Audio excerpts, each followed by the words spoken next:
sih sebenarnya positive psychology itu? Oke, kalau positive psychology itu kan memandang manusia, bukan dari sisi apa lemahnya, apa kurangnya gitu ya, apa apa masalah psikologisnya, apa gangguan psikologis yang dialaminya, tapi lebih ke, meningkatkan well-being intinya gitu, kurang lebih. Kayak upaya-upaya apa yang bisa dilakukan supaya well-being lebih meningkat, supaya apa yang potensi yang sudah ada dimaksimalkan supaya jadi lebih positif lagi, gitulah.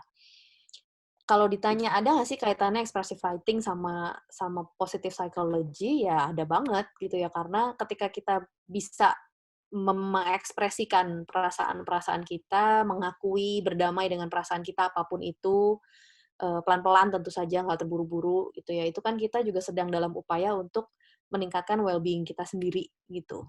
Jadi ya pasti ada hubungannya. Oke. Nah, kalau dari mungkin buat teman-teman yang belum tahu juga, kita ceritain sedikit, yang belum sempat itu kan mengadopsi psikologi positif itu, untuk membantu teman-teman mencapai kebahagiaan, untuk fokus ke strength dan positive emotion dari teman-teman sendiri. Nah, eee, tapi kalau dari kacamata Mbak Reta sendiri, kira-kira, positive psychology dan expressive writing ini ketika dikombinasikan, bisa berperan seperti apa sih, Mbak, ke apa, kebahagiaan seseorang? Oh, oke, ke rasa bahagia gitu ya. Rasa bahagia itu Ya. kan sangat subjektif dan beda-beda antar tiap orang ya. Apa yang bisa membuat kita bahagia, mungkin orang juga kalau ditanya nggak semuanya bisa nggak semuanya bisa menjelaskan bahagia itu apa, gitu. Tapi Mmm. kalau saya lebih mungkin lebih nyaman kalau pakai kata, eee, konten, gitu ya. Kita Mmm. merasa cukup gitu sama sama apa yang kita punya, merasa cukup sama diri sendiri. Bukan bukan sibuk mencari tahu apa kurangnya, terus gimana cara nutupin kurangnya, tapi apa yang kita punya, apa yang kita memang miliki tiap hari itu ya cukup, begitu. Nah, kalau dikembalikan lagi dengan, expressive writing, untuk bisa mengetahui kita seberapa sih kita merasa konten sama apa yang kita punya, seberapa sih kita merasa nyaman dengan apa yang kita miliki, dengan apa yang kita rasakan setiap hari, gitu. Nah, bisa dibantu juga lewat situ.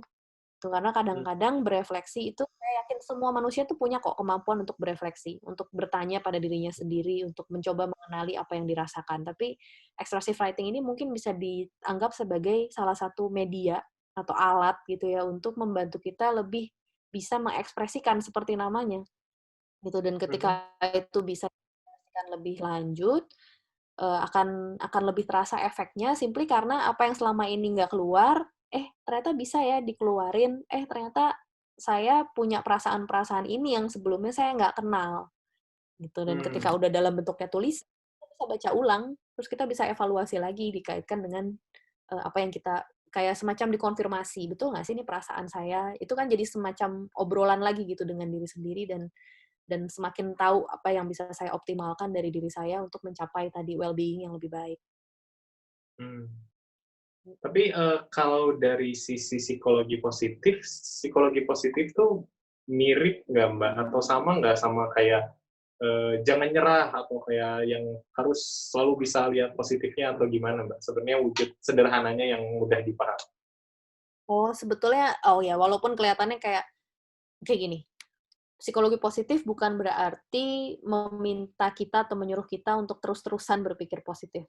Tapi Mmm. justru kita mengenali 2 sisi gitu ya. Kalau saya lagi sedih, ya saya akui saya sedih.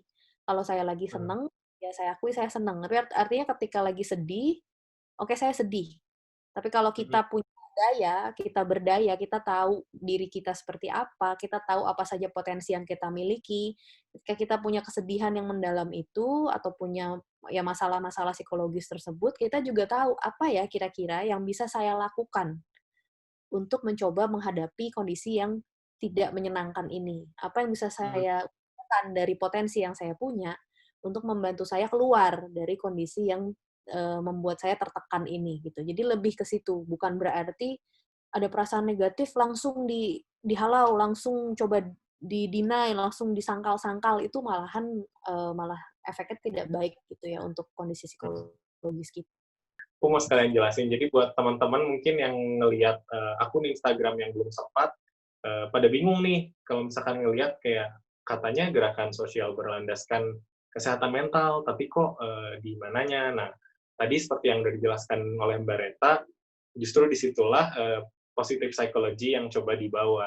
Kita bukan coba melihat hanya ke arah mental illness, tapi gimana melihat potensi dari teman-teman untuk untuk merefleksikan diri, to reflect, be mindful, dan share. Nah, makanya kita selalu senang banget ketika teman-teman bisa share cerita ke yang belum sempat.